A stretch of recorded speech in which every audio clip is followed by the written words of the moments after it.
Hi dear students, this is Rajendra. Today we have to discuss about రాజా రామ్మోహన్ రాయ్. మనం ఈరోజు రాజా రామ్మోహన్ రాయ్ గురించి తెలుసుకుందాం. రాజా రామ్మోహన్ రాయ్ గురించి వినగానే మనకు బ్రహ్మ సమాజ్ గుర్తొస్తుంది. రాజా రామ్మోహన్ రాయ్ని భారత సాంస్కృతిక పునరుజ్జీవన పితామహుడిగా పేర్కొంటారు. ఈ called as a father of the Indian Renaissance. ఎందుకనగా భారతదేశంలో ఆనాడు 18వ శతాబ్దంలో ఉన్నటువంటి ఆ యొక్క మతాచారాలకి, మూఢనమ్మకాలకి, అనేక సాంఘిక దురాచారాలకు వ్యతిరేకంగా పోరాటం చేసినటువంటి మొట్టమొదటి వ్యక్తి ఎవరు అనంటే రాజా రామ్మోహన్ రాయ్ అని చెప్పవచ్చు.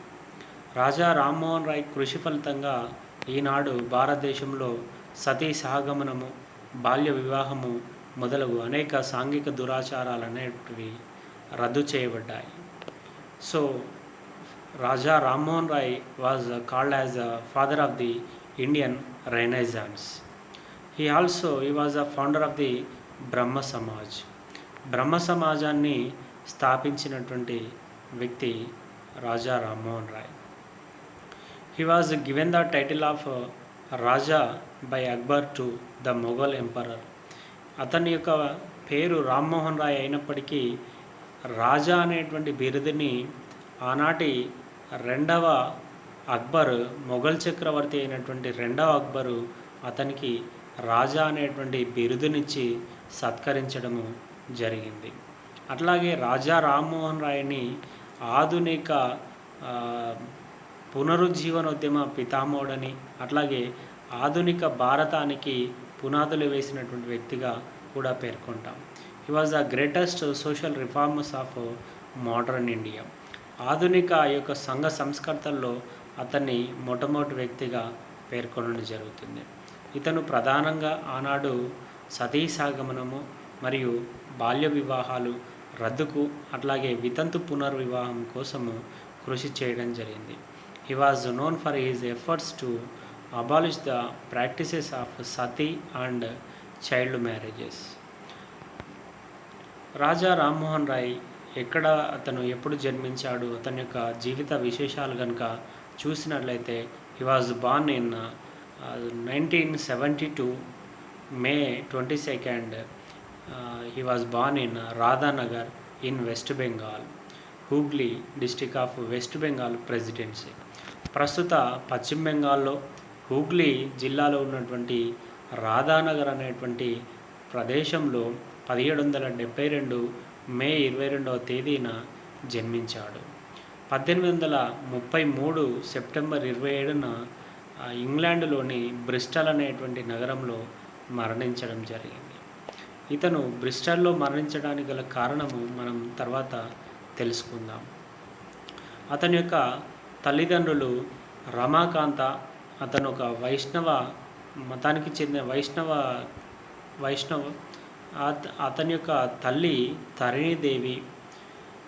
సో అక్కడ మనము వాళ్ళ యొక్క తల్లిదండ్రులను చూసినట్లయితే వారు ఒకరు వైష్ణవం, ఒకరు శైవము అని చెప్పుకోవచ్చు.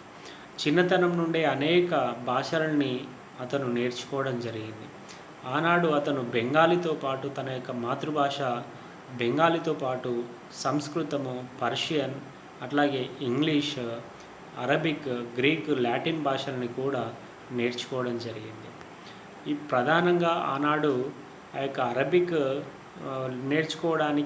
నేర్చుకోవడానికి ప్రధాన కారణం ఏంటంటే మొఘల్ సంస్థానంలో ఆ యొక్క ఉద్యోగం పొందడానికి అది పనికొస్తుందని అరబీ భాషను, సంస్కృత భాషను నేర్చుకోవడం జరిగింది. అట్లాగే ఇంగ్లీషు భాషను నేర్చుకోవడానికి ప్రధాన కారణము ఆనాడు ఈస్ట్ ఇండియా కంపెనీలో అతనికి ఉద్యోగం వస్తుంది అనేటువంటి అవకాశం కోసము ఇంగ్లీషు. ఈ విధంగా తన యొక్క విద్యాభ్యాసం అంతా కూడా మొదట పాట్నాలో, నేటి పాటలిపుత్రం పాట్నాలో అతని యొక్క విద్యాభ్యాసం కొనసాగింది. కొంతకాలము ప్రాథమిక విద్యాభ్యాసము బెంగాల్లో, తర్వాత పాట్నాలో, తర్వాత బెనారస్ విశ్వవిద్యాలయంలో అతను విద్యను కొనసాగించడం జరిగింది. కావున ఇతన్ని బహుభాషా కోవిదుడని చెప్పుకోవచ్చు. He was well versed in Bengali, Sanskrit, Persian and English languages. He also new Arabic, Greek and Latin. ఇతను ఉన్నత విద్యను అభ్యసించడం జరిగింది. తర్వాత ఆ యొక్క ఈస్ట్ ఇండియా కంపెనీలో కొంతకాలము ఉద్యోగం కూడా చేయడం జరిగింది. అట్లాగే ఇతను బహుభాషా కోవిదుడు కాబట్టి ఇతర సంస్కృతంలో మరియు ఇంగ్లీష్లో ఉన్నటువంటి ఇతర భాషల్లో ఉన్నటువంటి అనేక గ్రంథాలని బెంగాలీలోకి మరియు ఇతర భాషల్లోకి అనువదించడం జరిగింది. రాజా రామ్మోహన్ రాయ్ రచించినటువంటి లేదా అనువదించినటువంటి గ్రంథాలలో ఇక్కడ ప్రధానమైనటువంటివి తుఫత్ హుల్ మువాఉద్దీన్, ఇది 1804 సంవత్సరంలో. తర్వాత వేదాంత గంధ, నెక్స్ట్ ట్రాన్స్లేషన్ ఆఫ్ అబ్రిడ్జ్మెంట్ ఆఫ్ వేదాంత సారా, కెనోపనిషద్స్, ఈశోపనిషద్, కథోపనిషద్, ముండకా ఉపనిషద్. ఇవన్నీ కూడా ఋగ్వేదంలో ఉన్నటువంటి ఉపనిషత్తులు. ఈ యొక్క ఉపనిషత్తులను కూడా ఆ యొక్క బెంగాలీ భాషలోకి, సంస్కృతంలో ఉన్నటువంటి వాటిని బెంగాలీలోకి అనువదించడం, రాయటం జరిగింది. అలాగే a defence of Hindu theism, a Bengali grammar, the universal religion, history of Indian philosophy, Gaudiya Vyakaran. ఈ విధంగా అనేక గ్రంథాలని రచించటము, కొన్ని గ్రంథాలని అనువాదము చేయటము, అంటే ఇతర భాషలోకి బెంగాలీలోకి అనువదించటం అనేటువంటిది జరిగింది. తర్వాత ఇతను కొన్ని గ్రంథాలతో పాటు ఆనాటి యొక్క సాంఘిక దురాచారాలని రూపుమాపడానికి, ప్రజల్లో చైతన్యం తీసుకురావడానికి కొన్ని పత్రికలు కూడా నడిపించడం జరిగింది. అందులో ప్రధానమైనటువంటివి మిరాత్ ఉల్ అక్బర్, అలాగే సంవాద కౌముది, బంగదూత అనేటువంటి పత్రికలను కూడా అతను సంపాదకత్వం వహించాడు. ఈ యొక్క పత్రికల ద్వారా, తన యొక్క రచనల ద్వారా సంఘ సంస్కరణ కోసము, సాంఘిక దురాచారాల రూపుమాపడానికి కృషి చేశాడు. తర్వాత అతను రాజా రామ్మోహన్ రాయ్ ముఖ్యంగా సతీ సాగమన నిషేధము అంతమయ్యేంత వరకు కూడా అతను కృషి చేయడం జరిగింది. Rammohan Roy experience working with the British government taught him that Hindu tradition were not respected by Western standards. ఈ యొక్క హిందూ సాంప్రదాయ పద్ధతులు అనేటువంటివి బ్రిటిష్ ప్రభుత్వము ఏమాత్రము గౌరవించటం లేదని భావించి ఆ యొక్క ఇంగ్లీషు, ఇతర భాషల్ని, అందుకే అవన్నీ కూడా అతను నేర్చుకొని వెస్టర్న్ ఫిలాసఫీని కూడా అతను అర్థం చేసుకోవడానికి ప్రయత్నించడం జరిగింది. The superstitious practices to which Ram Mohan Roy objected included sati, caste rigidity, polygamy and child marriages. These practices were often the reasons British officials claimed moral superiority over the Indian nation. భారతదేశం పైన British వారి పెత్తనం కొనసాగడానికి గల ప్రధాన కారణము భారతదేశంలో యొక్క మూఢనమ్మకాలు, బాల్య వివాహాలు, సతీసాగనము, అలాగే భార్యత్వము మొదలగు అనేక అంశాలని అతను కారణంగా పేర్కొనడం జరిగింది. భారతదేశంలో ఆనాడు వేళ్ళూనుకున్నటువంటి సూపర్స్టిషియస్ ప్రాక్టీసెస్ అంటే మూఢనమ్మకాలు, చేతబడులు, అనేక అంశాలు, అలాగే సతీ సహగమనము, సతీ సహగమనం అంటే భర్త చనిపోయిన తర్వాత భర్తతో పాటు అదే చేతిలో భార్యను కూడా కాల్చి చంపేటువంటి ఒక అసాంఘిక దురాచారము ఆనాడు ఉండేటువంటిది. అటువంటి సతీ సహగమన నిషేధానికి అతను ఎంతగానో కృషి చేశాడు. అట్లాగే కుల వ్యవస్థ గురించి అతను ఒక బ్రాహ్మణ కుటుంబంలో జన్మించినప్పటికీ ఆ యొక్క హిందూ మతంలో బ్రాహ్మణ కుటుంబంలో జన్మించినప్పటికీ అందులో ఉన్నటువంటి అనేక సాంఘిక దురాచారాలని కూడా అతను ఖండించటము, వ్యతిరేకించడం జరిగింది. అలాగే ఆనాడు ఉన్నటువంటి బాల్య వివాహాలని, బహుభార్యత్వాన్ని కూడా, పాలిగామీ అండ్ చైల్డ్ మ్యారేజెస్ని కూడా అతను వ్యతిరేకించడం జరిగింది. తర్వాత ఇతను ఆనాడు ఉన్నటువంటి ఆ యొక్క బ్రిటిష్ ప్రభుత్వం పైన తిరుగుబాటు చేయనప్పటికీ భారతీయులకి కొన్ని రకాలైనటువంటి హక్కులు కావాలని ఆ యొక్క కోరటం జరిగింది. ముఖ్యంగా he focused on civil liberties and individual rights. ప్రతి వ్యక్తికి కొన్ని పౌర స్వేచ్ఛలు మరియు హక్కులు అనేటువంటివి ఉండాలి అని పేర్కొన్నాడు. Right to life, liberty and property for men as well as women.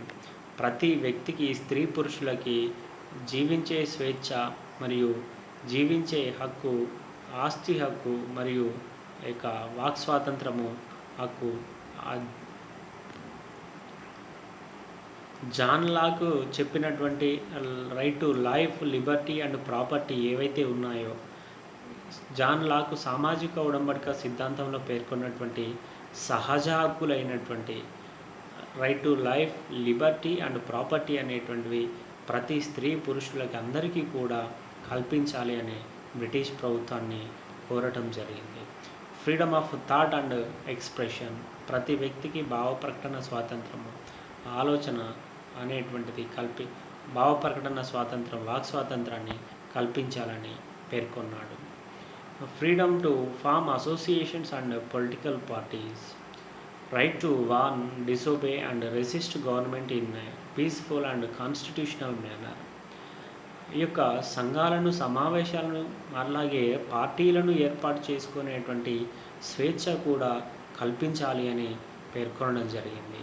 అంతేకాకుండా ప్రభుత్వాన్ని రాజ్యాంగబద్ధమైనటువంటి శాంతియుత పద్ధతుల ద్వారా విమర్శించేటువంటి, వ్యతిరేకించేటువంటి స్వేచ్ఛ హక్కు కూడా ప్రజలకు ఉండాలని పేర్కొనడం జరిగింది.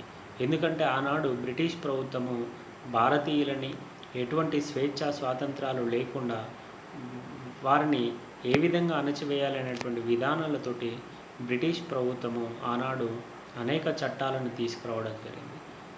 కాబట్టి భారతీయులకి, ప్రతి స్త్రీ పురుషులకి యొక్క సంఘాలను ఏర్పాటు చేసుకునేటువంటి, పార్టీలను ఏర్పాటు చేసుకునేటువంటి స్వాతంత్రాన్ని, అట్లాగే ప్రభుత్వాన్ని రాజ్యాంగబద్ధమైనటువంటి పద్ధతిలో వ్యతిరేకించే, విమర్శించేటువంటి స్వేచ్ఛ కల్పించాలని పేర్కొన్నాడు. He campaigned against the caste system, untouchability, superstitions and use of intoxicants. ఇతను ప్రధానంగా ఆ యొక్క కుల వ్యవస్థ గురించి, కుల వ్యవస్థ నిర్మూలన మరియు అంటరానితనము, ఆ యొక్క మూఢనమ్మకాలు, చేతబడులకు వ్యతిరేకంగా అతను తన యొక్క ఉద్యమాన్ని కొనసాగించడం జరిగింది. అందులో భాగంగానే he was well known for his pioneering thought and action on the emancipation of women and especially on the abolition of sati and widow remarriage. అతను యొక్క బాల్య వివాహాన్ని రద్దు చేయడము, సతీసాగంను రద్దు చేయడమే కాకుండా వితంతు పునర్వివాహం కోసం కూడా హీ క్యాంపెయిన్ అగైన్స్ట్ విడో, ఈ campaign to the widow remarriage. వితంతువుల యొక్క పునర్వివాహం కోసం ఆనాడు భర్త చనిపోయినట్లయితే అటువంటి వ్యక్తులని, వితంతువులని మళ్ళీ ఏ వ్యక్తి వివాహం చేసుకోరనేటువంటి ఒక సాంఘిక దురాచారము ఉండేటువంటిది. అటువంటి వ్యక్తులకు కూడా, వితంతువులకు కూడా మరలా వివాహం చేసేటువంటి వితంతు పునర్వివాహ పద్ధతిని అతను ప్రారంభించాడు. అనేక సాంఘిక దురాచారాలను, ముఖ్యంగా సతీ సాగమనాన్ని నిషేధం కోసం కృషి చేశాడు. He attacked child marriage, illiteracy of women and the degraded state of widows and demanded the right of inheritance and property for women. ఆనాడు బాల్య వివాహాలతో పాటు బాలికలకి, స్త్రీలకి ఎటువంటి విద్యను పొందేటువంటి హక్కు కూడా లేకపోవడం ద్వారా స్త్రీల యొక్క విద్య కోసము మరియు వితంతువుల పునర్వివాహం కోసము, అలాగే ఆ యొక్క స్త్రీలకు కూడా ఆస్తిలో వాటా కోసము అతను ప్రయత్నం చేయడం జరిగింది. అందులో భాగంగానే రాజా రామ్మోహన్ రాయ్ 1828లో బ్రహ్మసభ అనేటువంటిది స్థాపించడం జరిగింది. ఈ established Brahma Sabha in 1828 after than 2 years this is called as a Brahma Samaj. 1828 సంవత్సరంలో తన యొక్క ఈ యొక్క సాంఘిక దురాచారాలకు వ్యతిరేకంగా ఆనాడు ఉన్నటువంటి ఆ యొక్క బహుభార్యత్వము అనేక వాటికి వ్యతిరేకంగా, అట్లాగే వాటి అన్నింటినీ వ్యతిరేకిస్తూ ఈ యొక్క బ్రహ్మ సమాజ్ అనేటువంటి దాన్ని ఏర్పాటు చేయడం జరిగింది. It was the first intellectual reform movement in modern India. It led to the emergence of rationalism and enlightenment in India, which indirectly contributed to the nationalist movement. ఇతను ఏర్పాటు చేసినటువంటి యొక్క బ్రహ్మ సమాజం అనేటువంటి ఆ యొక్క బ్రహ్మసభ లేదా బ్రహ్మ సమాజం ఏదైతే ఉందో అది ఆధునిక భారతదేశంలో మొట్టమొదటి మేధావులు ఏర్పాటు చేసినటువంటి ఒక సంస్థగా ఫస్ట్ ఇంటలెక్చువల్ రిఫార్మ్ మూవ్మెంట్ అని, అంటే ఈ యొక్క మేధావులంతా కూడా ఒక సంస్కరణ కొరకు ఏర్పాటు చేసినటువంటి ఒక సభగా దాన్ని పేర్కోవచ్చు. ఇదే తర్వాత కాలంలో ఇది తీసుకొచ్చినటువంటి చైతన్య ఫలమే తర్వాత భారత జాతీయోద్యమానికి నాంది పలికిందని చెప్పవచ్చు. It was a four runner of all social, religious and political movements of modern India. It split into two in 1866, namely Brahma Samaj of India led by Keshava Chandra Sen and Adi Brahma Samaj led by Devendranath Tagore. అయితే ఈ యొక్క బ్రహ్మ సమాజ్ అనేటువంటిది రాజా రామ్మోహన్ రాయ్ మరణానంతరము 1866లో ఇది రెండు రకాలుగా చీలిపోయింది. అందులో మొదటిది బ్రహ్మ Samaj of India అని, దానికి కేశవ చంద్రసేన్ నాయకత్వం వహించగా, రెండవది ఆది బ్రహ్మ సమాజ్ అని, ఈ యొక్క ఆది బ్రహ్మ సమాజ్కి దేవేంద్రనాథ్ ఠాగూర్ నాయకత్వము వహించడం జరిగింది. తర్వాత ఈయన యొక్క కృషి ఫలితంగా he demanded reforms in social and educational fields. ఈ యొక్క సాంఘిక మరియు విద్యాపరమైనటువంటి సామాజిక పరమైనటువంటి సంస్కరణలకు భాగంగా అతను కృషి చేయడం జరిగింది. So he petitioned against Sati in 1829. He demanded freedom of press. He also criticized and fought against polytheism, child marriages and caste system in India.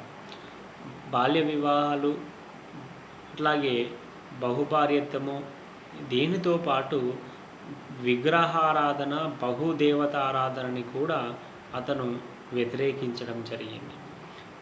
మన భారతదేశంలో చూసినట్లయితే ప్రధానంగా హిందూ మతంలో ఈ యొక్క బహుదేవత ఆరాధన, వివిధ దేవతల్ని కొలిచేటువంటి ఆ యొక్క పద్ధతిని మనం గమనించవచ్చు. దాన్ని వ్యతిరేకిస్తూ కేవలము ఏకేశ్వరోపాసన, అంటే ఒకే దేవుణ్ణి ప్రార్థించేటువంటి విధానాన్ని ఇతను సమర్థించడం జరిగింది. సో ఇతని యొక్క కృషి ఫలితంగా 1829 సంవత్సరంలో in 1829 a regulation for declaring the practice of sati or burning of burying alive the widows of Hindus illegal and punishable by the criminal courts. It was passed by the Governor General in Council Lord William Bentinck on 4th December 1829. Introduction of Western education, English, literature and science. ఈ యొక్క రాజా రామ్మోహన్ యొక్క కృషి ఫలితంగా 1829 సంవత్సరంలో ఆనాటి భారత governor general అయినటువంటి lord William Bentinck యొక్క సతీ సహగమనాన్ని నిషేధించటం.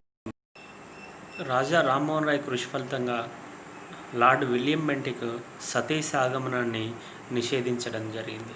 తర్వాత వితంతు పునర్వివాహం అనేటువంటిది కూడా తీసుకొచ్చాడు. బాల్య వివాహాలు అనేటువంటివి రద్దు చేయబడ్డాయి. సతీ సహగమనం అనేటువంటి అత్యంత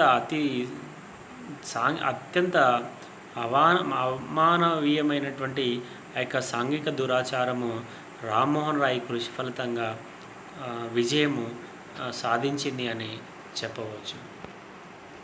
అట్లాగే ఇతను ఈ యొక్క 1828 సంవత్సరంలో దేవేంద్రనాథ్ ఠాగూర్తో కలిసి ఈ యొక్క ఆత్మీయ సభ అనేటువంటిది 1828లో ఏర్పాటు చేయడం జరిగింది.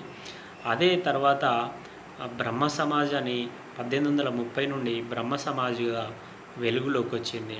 ఈ యొక్క బ్రహ్మ సమాజం యొక్క వాటి యొక్క బ్రహ్మ సమాజం యొక్క లక్ష్యాలు కనుక చూసినట్లయితే to spread the practice of monotheism and cleansing of Hinduism.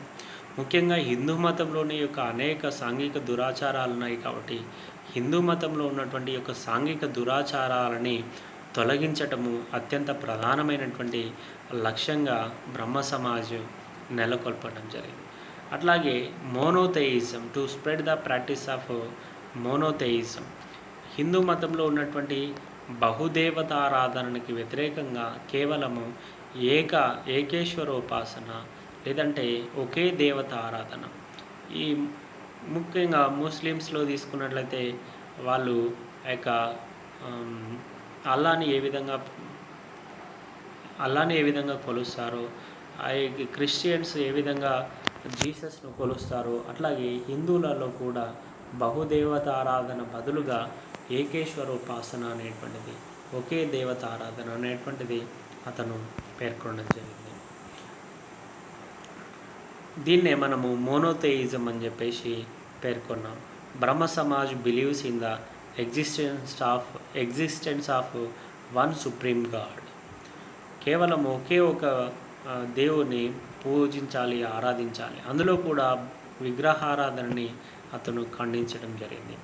ఆ యొక్క బ్రహ్మ సమాజం యొక్క సూత్రాలు కనుక చూసినట్లయితే బ్రహ్మ సమాజాన్ని పాటించేటువంటి వ్యక్తులు, అందులో చేరినటువంటి సభ్యులు ఆ యొక్క Brahma Samajist have no faith in any scripture as an authority. Brahma Samajist have no faith in avatars. అట్లాగే అంటే ఎటువంటి అవతారము అంటే రూపములని వాళ్ళు నమ్మరు అని చెప్పేసి, అట్లాగే ఎటువంటి ఈ యొక్క గ్రంథాలని, వేదాలు, ఉపనిషత్తులు అటువంటివన్నీ కూడా వారు నమ్మరు. బ్రహ్మ సమాజిస్ట్ డెనౌన్స్ పాలిథెయిజం అండ్ ఐడియల్ వర్షిప్. ముఖ్యంగా వీరు విగ్రహారాధనని, బహుదేవత ఆరాధనని, ఎటువంటి అవతారాలని వాటిపైన వీరికి నమ్మకము ఉండదు. అటువంటి వ్యక్తులే బ్రహ్మ సమాజంలో సభ్యులుగా చేరుతారు. బ్రహ్మ సమాజిస్ట్ ఆర్ ఎగెనిస్ట్ క్యాస్ట్ రెస్ట్రిక్షన్స్. ఎందుకంటే ఆ యొక్క రాజా రామ్మోహన్ రాయ్ బ్రాహ్మణ కుటుంబంలో, బ్రాహ్మణ ఫ్యామిలీలో జన్మించినప్పటికీ ఆ యొక్క బ్రాహ్మణ వ్యతిరేకమైనటువంటి విధానాలని అతను పాటించడం జరిగింది. అంటే ఆనాడు ఉన్నటువంటి కులపరమైనటువంటి రెస్ట్రిక్షన్స్, నియమ నిబంధనలు ఏవైతే ఉన్నాయో వాటన్నిటినీ అతను వ్యతిరేకించాడు, ఖండించాడు. సో బ్రహ్మ సమాజ సభ్యులు ఆ యొక్క కుల నియమ నిబంధనలను వ్యతిరేకిస్తారు, వాటికి వ్యతిరేకము. Brahma Samajist make faith in doctrines of karma and rebirth optional. అలాగే ఈ యొక్క బ్రహ్మ సమాజం ఆధ్వర్యంలో చేసినటువంటి ఆ యొక్క కార్యక్రమాలు కనుక చూసినట్లయితే it demanded abolition of superstitions, it called for assimilation of rational teachings of other religion, it condemned idolatry and called for worship of formless God. ముఖ్యంగా ఈ యొక్క సాంఘిక దురాచారాలు, మూఢనమ్మకాల రద్దు కొరకు, వాటిని నిర్మూలించడానికి బ్రహ్మ సమాజం ఎంతగానో కృషి చేసింది. అట్లాగే ప్రతి వ్యక్తి కూడా హేతుబద్ధమైనటువంటి హేతువాదాన్ని ప్రతి మతము అలవాటు చేసుకోవాలని వాళ్ళు పేర్కొనడం జరిగింది. అట్లాగే challenged the superiority of Brahmins and the caste system. ఆనాడు బ్రాహ్మణ ఆధిక్యత అనేటువంటిది చాలా ఎక్కువగా ఉండేది. అటువంటి సమయంలోనే బ్రాహ్మణ కుటుంబంలో జన్మించినటువంటి రామ్మోహన్ రాయ్ బ్రాహ్మణాధిక్యతకు వ్యతిరేకంగా, కుల వ్యవస్థకు వ్యతిరేకంగా ఫైట్ చేయటం అనేటువంటిది, పోరాటం అనేటువంటిది చాలా ఒక ధైర్యము, సాహసము అని చెప్పవచ్చు. కుల వ్యవస్థకు మరియు బ్రాహ్మణాధిక్యతకు వ్యతిరేకంగా ఈ యొక్క కార్యక్రమాలు చేపట్టడం జరిగింది. It encouraged inter caste dining and inter caste marriages in order to promote social equality. ముఖ్యంగా ఈ యొక్క బ్రహ్మ సమాజం ఆనాడు ఈ యొక్క కుల వ్యవస్థ నిర్మూలన కోసము ఇంటర్ క్యాస్ట్ ఏకంటే కులాంతర వివాహాలని, ఇంటర్ క్యాస్ట్ మ్యారేజెస్ అనేటువంటిది, it promote inter caste marriages and it promote inter caste dining system. అంటే ఈ యొక్క మతాంతర కులాంతర భోజనాల పద్ధతి, అంటే అన్ని కులాలు మతాల వాళ్ళు కలిసి భోజనం చేసేటువంటి పద్ధతిని, అట్లాగే కులాంతర మతాంతర వివాహాలని, సమానత్వాన్ని పెంపొందించడానికి ఈ యొక్క బ్రహ్మ సమాజము కృషి చేసింది. It promoted universal brotherhood and also spirit of the internationalism. వ్యక్తులందరి మధ్యన సోదర భావాన్ని మరియు సమానత్వాన్ని, దీని ద్వారానే విశ్వశాంతి కొరకు, ఐక్యత కొరకు అంతర్జాతీయవాదాన్ని కూడా పెంపొందించింది అని చెప్పవచ్చు. అయితే ఈ విధంగా రాజా రామ్మోహన్ రాయ్ బాల్య వివాహానికి, సతీ సహగమనకి రద్దుకు కృషి చేశాడు. వితంతు పునర్వివాహం కోసము కృషి చేశాడు. మొఘల్ చక్రవర్తి ఇతనికి రాజా అనేటువంటి బిరుదునిచ్చి, అతని ఆనాటి బ్రిటిష్ ప్రభుత్వము ఆనాటి మొఘల్ చక్రవర్తి రెండవ అక్బర్కి రావాల్సినటువంటి రాయల్టీ సంబంధించినటువంటి వాటి గురించి లండన్కి, ఇంగ్లాండ్కు పంపించడం జరిగింది. అయితే ఇంగ్లాండ్లోనే అతను ఇంగ్లాండ్కు చెందినటువంటి బ్రిస్టల్ అనేటువంటి పట్టణంలో 1833 సంవత్సరంలో అక్కడే మరణించాడు. అతనికి గుర్తుగా, రాజా రామ్మోహన్ రాయ్ గుర్తుగా బ్రిటన్ ప్రభుత్వము అక్కడే అతని యొక్క సమాధిని ఏర్పాటు చేయడం, దానిపైన విగ్రహాన్ని కూడా ఏర్పాటు చేయడం జరిగింది. రాజా రామ్మోహన్ రాయ్ ఈ విధంగా భారత సాంస్కృతిక పునరుజ్జీవనానికి పునాది వేశాడు. కాబట్టి ఇతని భారత సాంస్కృతిక పునరుజ్జీవన పితామహుడు, father of the Indian renaissance అని పేర్కొంటాము. అట్లాగే ఈ was a modern social reformer అని చెప్పి కూడా పేర్కొంటాం. అంటే భారతదేశంలో ఆధునిక ఉద్యమానికి పునాది వేసినటువంటి వ్యక్తిగా కూడా చెప్పుకుంటాం. So thank you.